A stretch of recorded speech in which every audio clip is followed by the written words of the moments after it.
Thank you so much for joining us. We're about to have a brief session answering some questions you may have on the Advanced College Academy at Highland Springs High School. Personally, this is very exciting for me. This is a chance for students to earn the Associate in Science degree in Business Administration, essentially the first 2 years of a 4-year degree while they're in high school, moving along as a cohort so they're not alone by any means, having great coaching and support from the guidance and faculty at their school, all for no cost. Books are paid for, classes are paid for, tuition's paid for. All they've got to do is work hard and study. And when they graduate high school, in their right hand they'll have their high school diploma, and in their left hand they'll have their first college degree. So please join me as we talk to some of our faculty that teach business administration at our adult campuses.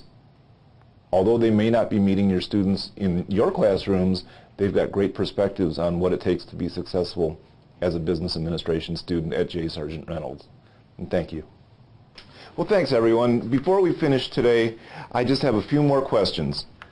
So anyhow, what sort of career paths are possible for students in the Business Administration AS degree? Well, the Business Administration AS degree is actually a general education degree to prepare students to enter many fields of business.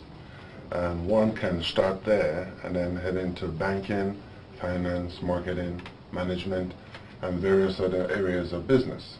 Do you think it's necessary that they go ahead and complete and go for the bachelor's degree as well? Absolutely, because these days associate degree is not enough to really get the technology-intensive courses that industry desire. Therefore, pursuing a bachelor's degree is a good way to enter the market and command a good opening salary. And there are many four-year colleges that accept our associate degree once they leave J. Sargent and go on to a four-year college. There's just many colleges other than just the local ones right here in Richmond, Virginia, that the students can transfer to once they leave J. Sargent Reynolds. Professor Davis, I want to follow up on that comment. I certainly agree with you. If they do transfer and they go into a university program, what sort of majors might they enter into?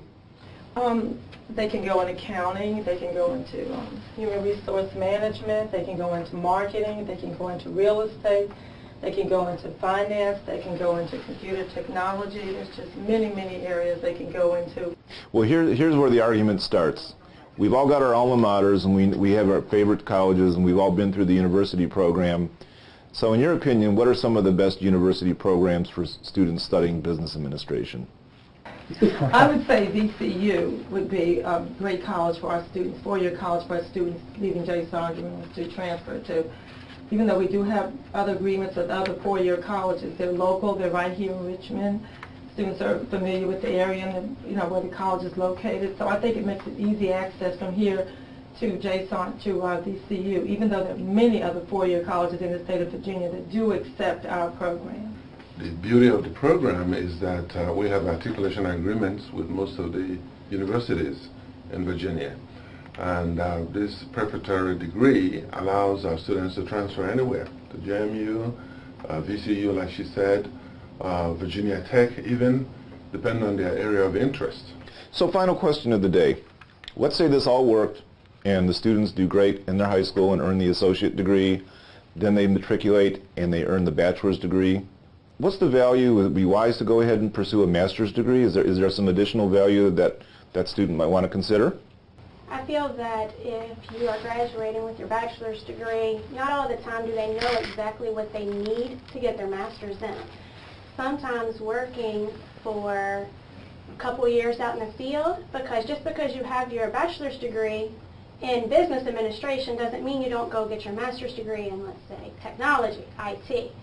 So once you're out in the field and you know what you want your master's in, I think that's a great idea. And I was just going to add to that in addition to obtaining a master's degree, it is always good to be able to set yourself apart from other candidates in your field and pursue certificates such as a certificate of public accountant, CPA license, among many others within your field of interest. And I truly believe it will open more doors, really.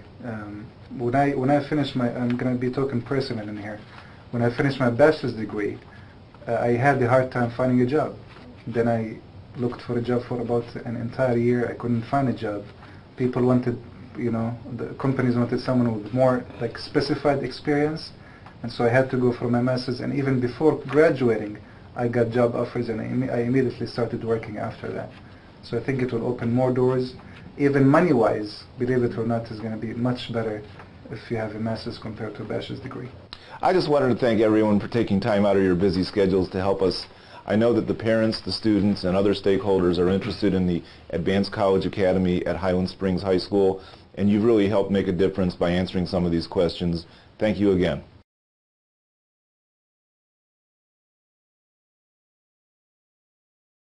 So, Professor Betts, students in the business administration degree will be studying accounting. In particular, they'll take Accounting 211 and Accounting 212. Do you have any suggestions how they can be successful in those two courses? Absolutely. Accounting 211 and Accounting 212 are usually more challenging classes for students because they're being introduced to topics that they haven't technically talked about in high school or in other classes. What I recommend to all of my students to be successful is really by repetition. Accounting is all about completing the problems and reworking the problems over and over until you really understand each step of the process, and most importantly, understand why you're completing the steps that you are to solve the problem. Professor Abuzada, do you have any other insights on this one? I really think being flexible is very important, and getting really be ready to spend the hours outside the classroom.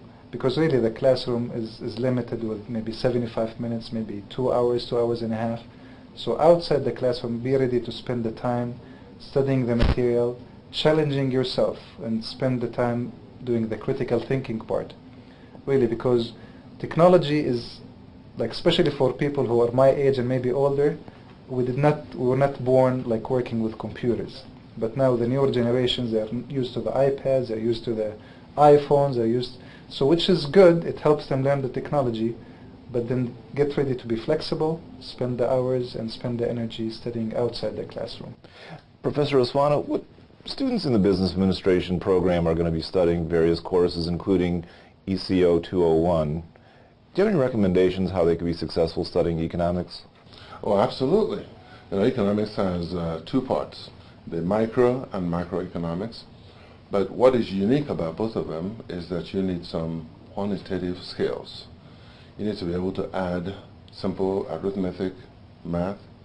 You have to have good study skills. You have to manage your time appropriately. And just come to class, pay attention, read your textbook, and economics is life. You learn about interest rates and inflation, unemployment, and all those things that we deal with every day in life, and just relate it to the economics, and that's it. Great, thank you. Sure.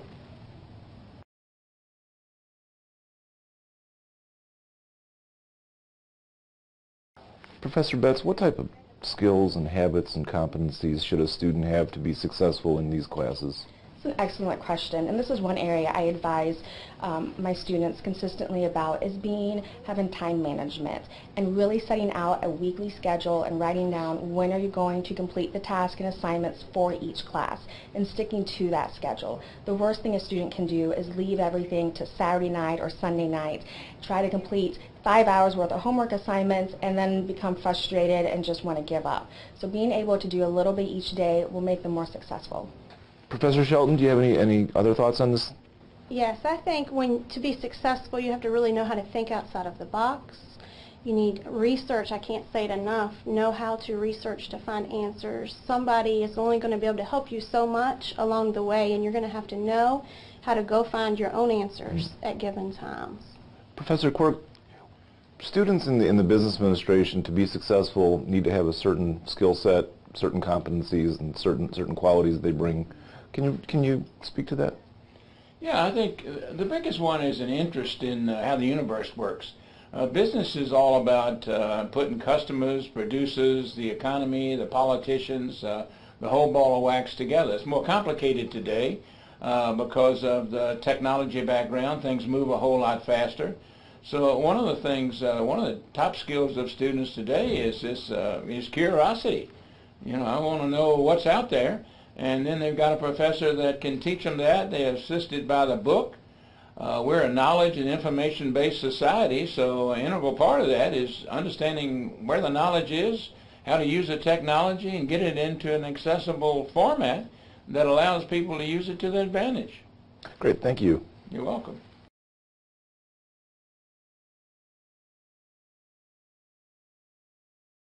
Professor Oswana, what type of activities outside of the classroom might you recommend for someone starting their business career?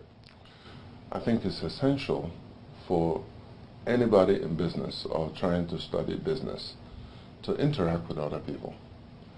That means you might be able to volunteer at a soup kitchen or at my favorite, one of the veterans organizations. It might be just working together with other people, learning how to work together as a team, just getting along, dealing with people of different backgrounds and ethnicities and cultures and languages, you name it. That's very, very important. So giving your time to others is important. Getting some work skills is extremely important, because you have to find a way to allocate your time between work, school, and other things that are important to you. And all those things are important into building a good work ethic that will propel you to a good career in business. Well, there are a lot of things I could recommend outside. One is to visit a lot of businesses, see the difference. Retail, for instance, we generally pay people a relatively low salary. It's good training from the standpoint of interacting with customers. Doesn't pay very well, but one of the things they'll learn very quickly is the average purchase in a retail is very, very small. The other thing is buying from businesses. Buy from as many as you can. You do that on a routine basis and ask yourself the question, what's different? What makes this a successful company versus the company I was in yesterday that wasn't very successful? Professor Abuzaida, do you have any other insight on this one? I think soft skills come very handy when it comes to like outside the classroom. You really need to know how to articulate yourself. You want to also improve yourself when it comes to active listening versus just hearing people. You want to active listen, so you want to listen, try to paraphrase what they say and repeat it back to them. All of these are essential business skills that anyone who graduates with a business degree has to have.